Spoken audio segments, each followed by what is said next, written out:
You're right now, Life in the Philippines, love change nation, BobbieD and LisaD. One nation under rule, one love.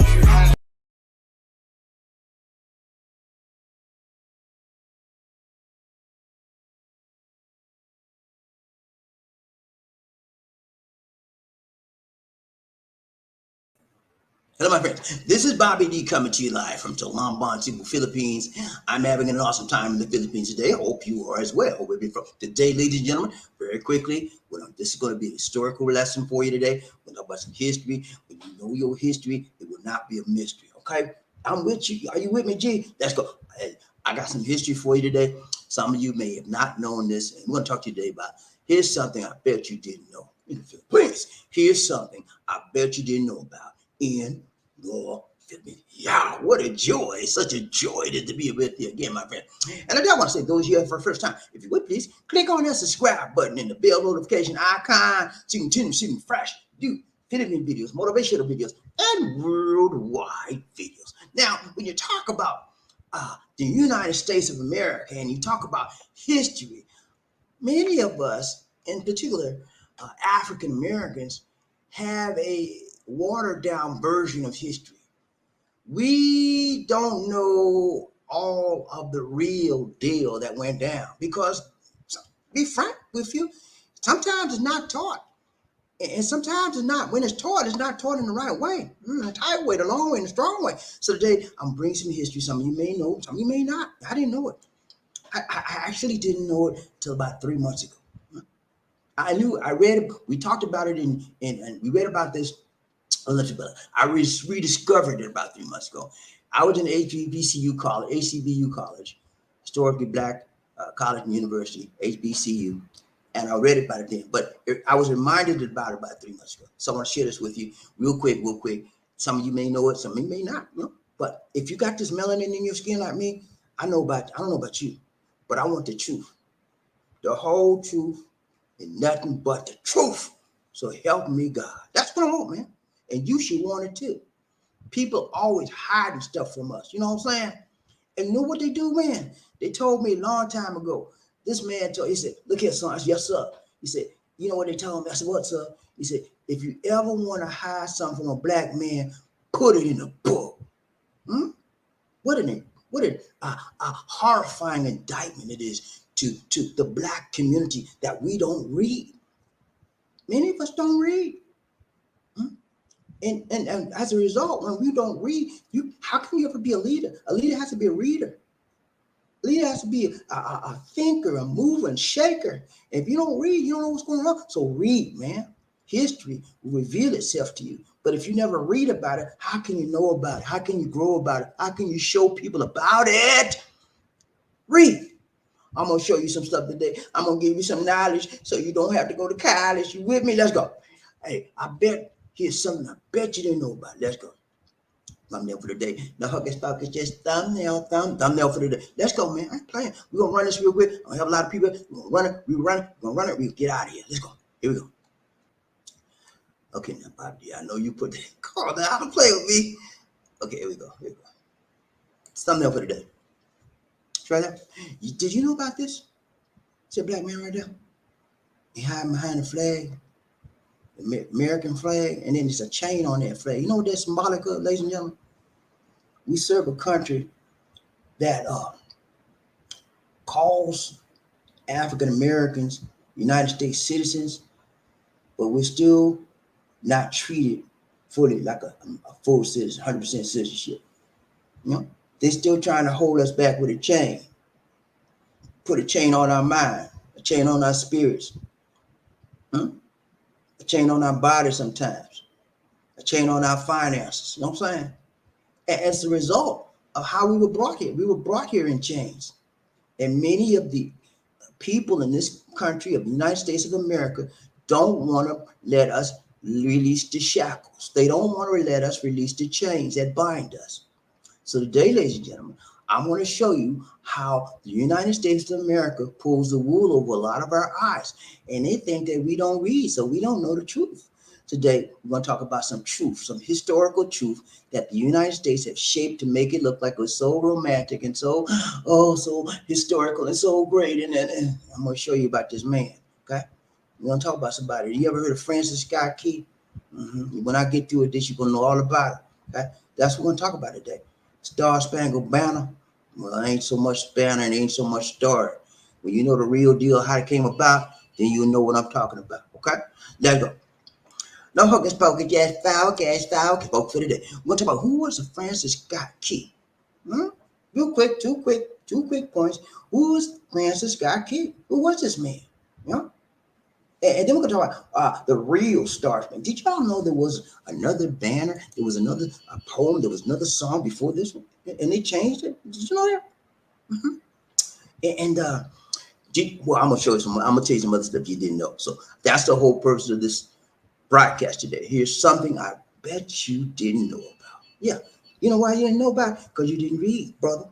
You didn't read, sister, and you listened to what the teacher told you. Francis Scott Key. He wrote the Star-Spangled Banner, and it's a beautiful thing, and we sing that. That is our national anthem. He was so inspired when he saw the war, and he just wrote that. Yeah, they didn't tell you all the details. They never do. You have to read between the lines. You got to read for yourself. Don't believe the hype everybody tells you. Okay, listen to them, but investigate. Check it out for yourself. The details surrounding what he did, why he did, and how he did it. Okay, and who he was. Who was this man that wrote this song? And why we can't have the Black Negro national anthem as the anthem of America? You know what I'm saying? If they can, I'm serious. If they can use this Star-Spangled Banner as the anthem of the national anthem of America, we could use Lift Every Voice and Sing. All right? What's wrong with that? You know what I'm saying? I'm gonna show you why. Because this, well, I'm gonna tell you. Let's go. That's enough for today. Folks. Who was Francis Scott Key? I'm gonna tell you who he was. And we'll look at the real Star-Spangled Banner. When you find out what the real deal was around the Star-Spangled Banner, you're not gonna be so starry-eyed anymore when you see the flag. You're not gonna be so enamored and flowing all over yourself in emotions and crying and all like that. You know, I used to be like that. You know, whenever I saw that flag, I was like, "Oh Lord, that's a flag." You know what I'm saying? And now I understand. Listen to me good, ladies and gentlemen. Now I understand why Colin Kaepernick, you know, the quarterback, the back quarterback, the big fro, he took a knee. I did a video on it too. At first, when he took the knee, I was all against. I said, "What is he doing? What's wrong with this guy? He's taking a knee, and they're playing the anthem, the national anthem. He's supposed to stand up, put his hand on his heart. What's wrong with him?" You know, that was me. But I had no knowledge of why he did what he did and when he did. Wow! Now I got the knowledge. I don't have to go to college, and I support him on what he did. And anybody else that take a knee, I support them. It's not about being disloyal to your country. It's being understanding what that flag serves and the purpose of that flag. Okay. And when I show you this today, you're gonna understand why he took that knee, and you understand why if somebody play a national anthem on you, BobbieD gonna take a knee, baby. Yeah, that's right. You heard me. I know y'all. Some of y'all just mad at me right now because he got a unpatriotic program that he's not American. I am American. I'm just as American. I was born there. I know I got some melanin in my skin. A lot of y'all don't want to give me credit for who I am or what I am, where I was born. But I give myself credit. I was born there. I'm just as American as you. And who says that is because you take a knee on the flag that you're not an American? That is a form of protest, buddy. If you didn't know, you better ask somebody. That is a form of protest. Okay. My form of protest from this point forward in my lifestyle will be to take a knee when I hear the national anthem. Okay. And I'm going to show you why when we go through this. And I thank God for people like the forerunners like Colin Kaepernick, whatever his name is. You know what I'm talking about. 49ers or previous quarterback of the 49ers. Man, he messed up his career, but he stood up for what he knew was right. He stood up and he protested how this United States of America was treating people with melanated skin like me, the color chocolate in our skins. Several days ago, a young man he had committed some crime or whatever. He was running from the law. He had a gun in his hand. He put the gun down. They saw what he did. and he ran for life. And when he ran, 5 policemen said to Japaya on him, 61 bullets riddled his body. From head to the toe, from the toe to the head, the man was dead. Okay. It was no coming back for him. That's how they treat us. Remember George Floyd? Knee on the neck, 9 minutes. Huh? That's how they treat us. And all this, what I'm going to show you today is all how this all is tied in. How this whole system we live in the United States of a doggone America is full of systemic racism. It's going around in circles. So, and it ain't getting no better. You know, they got us fooled with give us a little bit of money, make us get up a little bit in the world, and they got us fooled like we made it. We ain't made nothing. The same thing happened in 1619 when we were brought here, shackled and slave. We're still slave. Yeah, we're still economic slavery, mental slavery, psychological slavery, social slavery, and any other kind of slavery you could think. We're still shackled. And the only way we're going to break these shackles is to become united and read and educate and legislate and put the proper people in office that can get the right law that will move up in this world. Because if you waiting on the Caucasian man to move you up, you ain't going to never go nowhere, buddy. You think he wants you to move up and take his place? Nobody gives up power without a fight. Nobody gives up power without a struggle.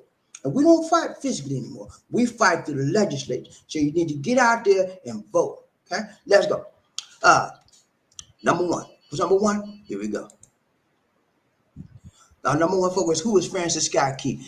This guy, I call him that loosely. I want to call him a clown, but this guy was a lawyer. He was an attorney. He was born in August 1st, 1779, January 11th, 1843, he died. Okay, he was a lawyer from Maryland. He came from a family that was slave owners, and then he became a lawyer. He owned slaves. He was a racist and the owner of enslaved people. He had a total of 16 slaves in his life. I won't give him credit now. He did free some of his slaves. Okay, let's give him credit. Let's give credit where credit is due. He freed about 7 of his slaves, and then he still had 8 left. Okay, until he died, and he passed those 8 on to his children. Yada yada yada. Okay, Francis Scott Key he was against abolitionists. He was a racist. At the same time, he was an attorney. He fought against the abolitionists, and he upheld the right of slave owners to hold slaves in court. He defended slave owners in court, their right to have slaves. But, and again, I want to be fair, I did find some cases where he also defended slaves. So he did a little bit of both, but he was also a racist. Okay, now let's go.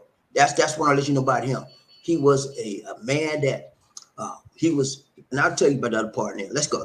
He defended slave owners and he defended slaves. Okay, he was a racist, and that's what you need to know. He was an attorney. He was brought up in Maryland, and he wrote the Star-Spangled Banner. But I'll tell you about that in a minute. It was not originally called the Star-Spangled Banner. It was called something else.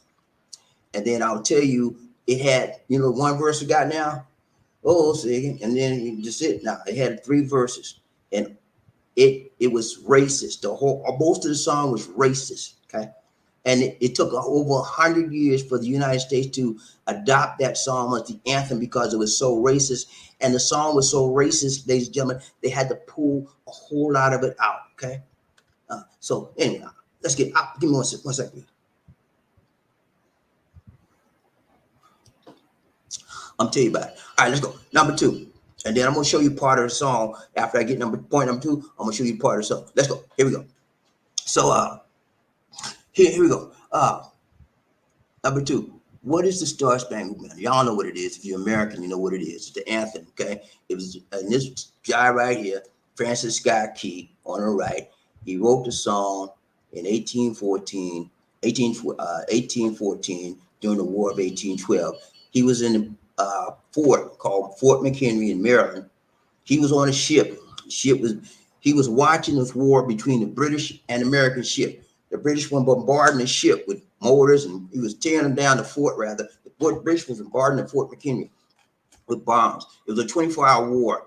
And then at the end of the war, end of the morning, early dawn, he saw the American flag be raised and that the Americans had survived. He was so inspired, he wrote a song and he called it McHenry's, the defense of Fort McHenry is what the song was originally called. It was never even called the Star-Spangled Banner. I don't even know where they got that from.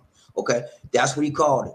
On September 14th, 1804, he wrote the song. It became an anthem of the United States of a doggone America in 1931. You said, why I call it a doggone America? Because they still treating us wrong. They still treating people with melanin in their skin like we dirt. And until America changes, I'm going to be like Colin. I'm going to take a knee.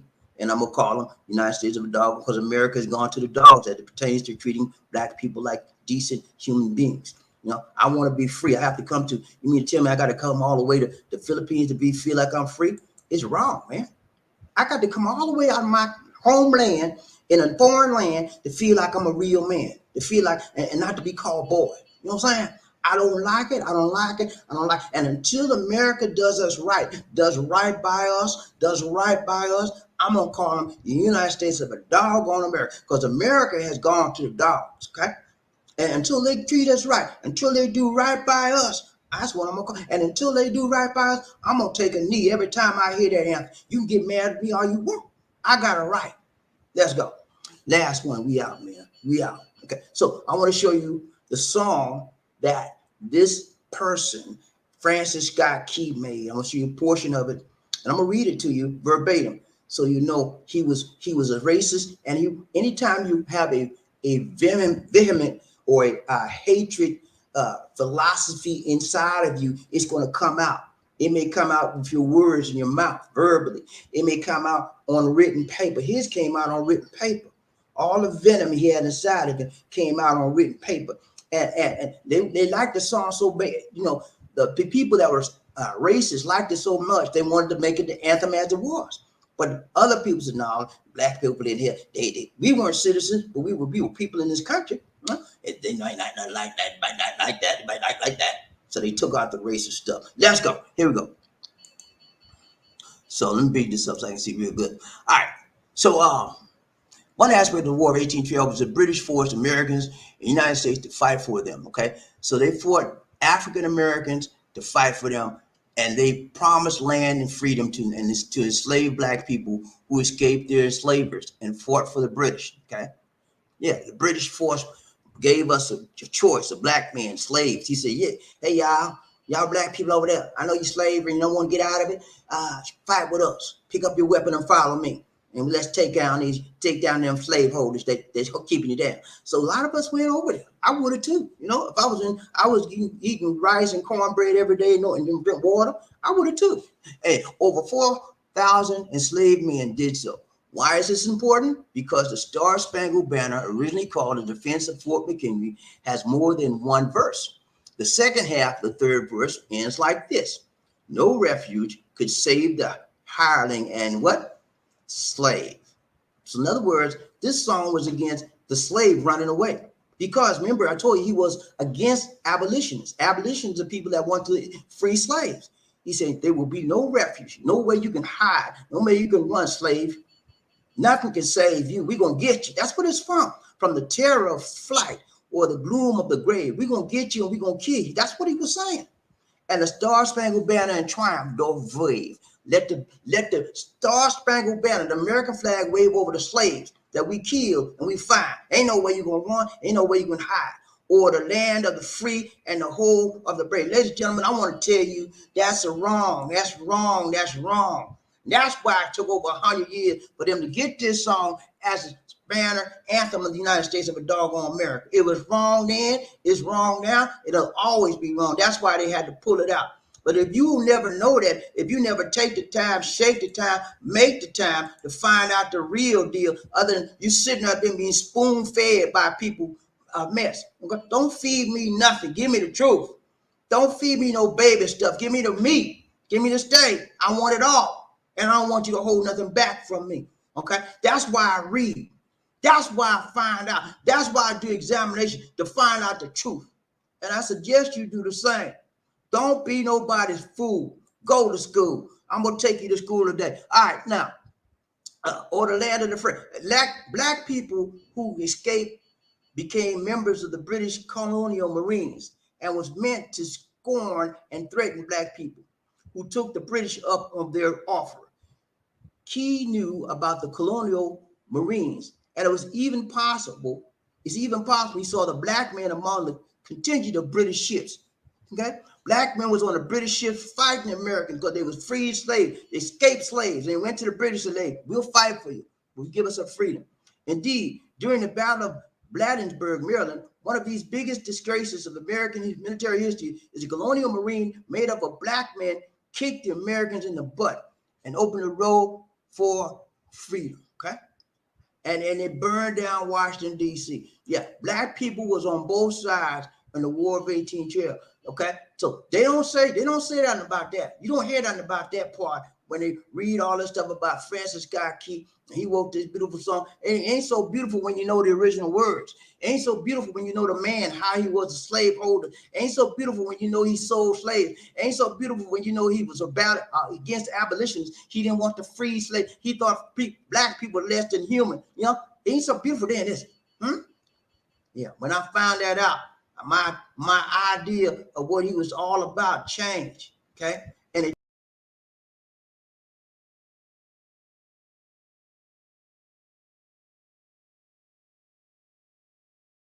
what your flag is all about. Understand what your nation is all about. Understand that the American way is based on systemic racism. I know some of y'all mad at me, but it's okay, man. I'm telling you the truth. You know, the truth will make me free. What about you, buddy? You want to live in a lie? Keep on believing that there ain't no racism in America. America was founded on racism. Yeah, you heard me. I'm going to say it again. America, the United States of a dog one, was founded on the pillars of racism. This song was done in 1814 by a racist lawyer, attorney who fought against freeing of slaves in Maryland. Yeah, the Star-Spangled Banner. Now you understand why African Americans have a tendency to want to take a knee when a song comes on. Now you understand why Colin Kaepernick took a knee and got kicked out of the NFL because he took a knee, and people don't like when you take a knee, you know, because they don't understand the truth. He knows the truth, the whole truth, and nothing but the truth. Now you understand when the statues of Francis Scott Key was turned over by protesters because they know the truth of what he was all about. An American had the gall to adopt this song as the anthem of the United States of America. Every time I hear that song from now on, I'm going to take a knee. You can call me what you want. I'm American. I don't care. I know who I am, and I know where I came from. I know the blood, sweat, and tears the people behind that came before me made for me to be here. And I will always remember what happened to them. I will always remember where I came from. And I will always remember those who came before me. Okay? Yeah, I won't take a knee. And when Americans start changing their ways and repent for the dirt and the deed they did to me and my people, then I'll say United States of America. Then I'll stop taking a knee. Okay? And don't say you're not patriotic. I serve my country, buddy. Yeah. My country, tears of tea, sweet land of what? No. They call it the land of the free, the home of the brave. No. Sometimes I think it's the land of the free, the home of the slave. That's how I feel sometimes in my heart. Because I get tired of seeing my people be shot down like they dogs. I get tired of seeing my people being raped and treated like dirt, like second-class citizens. But we should be treated like everybody else. Okay? So that's my rant this morning. If you like it, if you don't like it, it don't matter to me. I had to get that out. That's it, man. That's all I got for you today. Remember to read. Yeah, read, mister. Read, sister. Read for yourself. Don't let nobody push you a pile of manure. Don't do it. Yeah, listen to them, but read and check them out. Even so me, read about what I just said. Go and look it up Google it on. If you don't like to go on the book library, Google it. Okay, so you so lazy you don't want to read, Google it. Okay, and see it for yourself. But know your history so it won't be a mystery. Okay, that's why I'm so adamant about black people and how we're being treated in this world, because it hasn't changed from day one. It is the same systemic racism that was when we got off the ship until now, to 1619 until 2022. Hmm? And so I'm proud to be an American, but I'm also proud to be an African American as well. And I also want to know that I'm being treated as an American, but a lot of times I don't get treated as an American. I get treated as a second class American. Okay. And so I'm telling you, African American didn't even get the right to vote until 1870. Black men got the right to vote. The women didn't get the right to vote till 1960, but 65, I believe, with the Voting Rights Act. So that's how we have to fight and stand up for our rights. Okay. And if y'all mad at me, I'm sorry. But that's the way it is. And you need to get on board. Understand where you are, who you are, and why you are. I'm a black man. I had to leave my country. Did you hear what I said? I had to leave my country to feel like I'm decent. I'm a decent human being and be called and walk in dignity and walk in pride of who I am. I'm not ashamed of who I am, nowhere I go. But if I go back to America, I'll be a little bit apprehensive, because I know how they think about us. Okay. So that's what I want. I bring this to you today. I'm out, man. I don't even know how I'm gonna do it. Let's do a quick train. We out, man. Let's go. Let's go. Let's go. Hold on. People get ready. I ain't want to say that, man. Let's go. Let me see who up here. Who's riding the train? BobbieD, one nation, the group, one love. Let's go. Let's go. Okay, my system messing up. Hold on, y'all. Hold on. I don't know what. Okay, I got a problem with the software, y'all. Okay, hold on. Oh, what is going on? I can't see you in the house today. Try one more time. One more time. Okay, I got my phone right here. I just got it back up. Let's see who's got it. We got first man up in the house today. Michael Coffee, needs some coffee. He said, BobbieD, hello, I am Boondog, Habanga BE, Kumuska, Cebu, Philippines. Nurse Mike. Thank you so much, Mike. Nurse Mike, we're doing good, man. Everything's good, everything's cool, you know what I'm saying? I'm still trying to get my comments up. It's not coming up. Hold up. All right. What's up? Michael Coffee said, BobbieD, hi. Let me put these on so I can read better. Give me 1 minute, guys. It's BobbieD. Hello.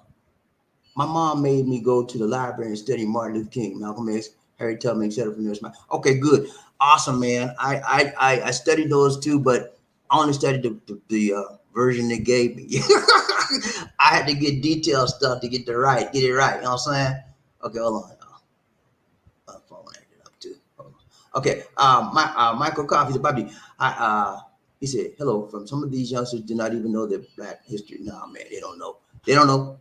And some of them will never know, because all they want to do is play games, have fun, and get their cell phone. That's it. That's their whole life in a nutshell. That's if you African American or Caucasian American, that's all they want. They want their games. They want cell phones so they can contact their friends, social media, and just have fun. That's all they want. And it's more to life than that. You got to know your history so it won't be a mystery.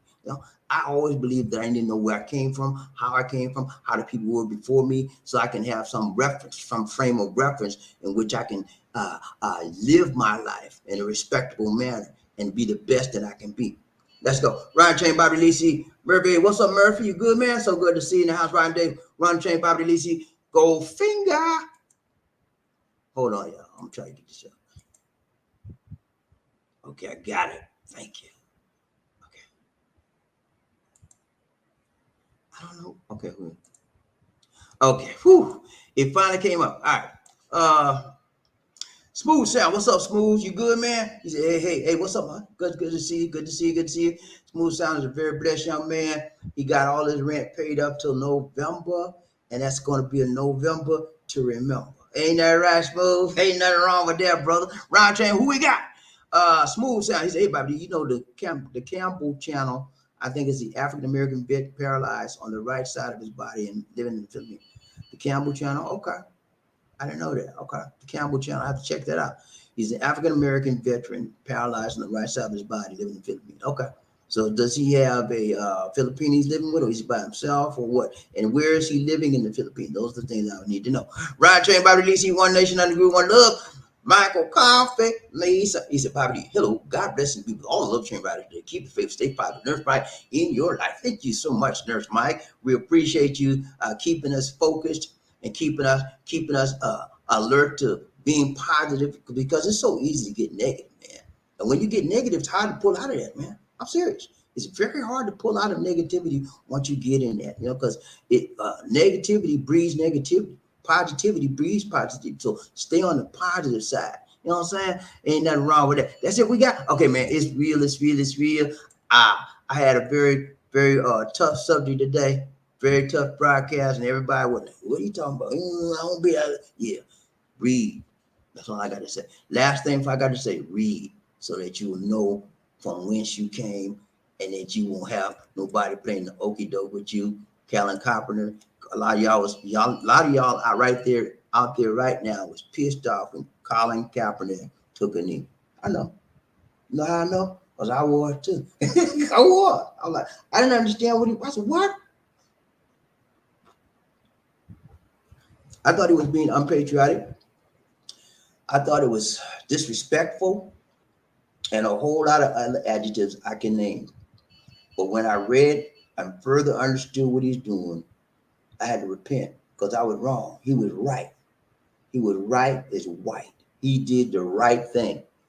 And when you see people being taken advantage of like us by the policemen, by the authorities, by the institutions in America, constantly over and over, there's no way you cannot say make some type of protest, whatever it is. If it's taking a knee, if it's writing your congressman, whatever it is, man, you got to stand up for what's right. And he did that. It cost him his career. Yeah, he'll never. I don't think he'll ever get back. And he's got 40 years old now, so it's a little bit too old to get back in the NFL. So, but he's still for what's right. Yeah, and that's what every real man needs to do: stand up for what's right and what's tight. That's what I have to bring for you today. This is a history lesson. Give you a little bit of knowledge so you won't have to go to college. Okay, man? That's all for now. This is Bobby D saying take care. God bless. And I'll see you on the backside of tomorrow. Peace.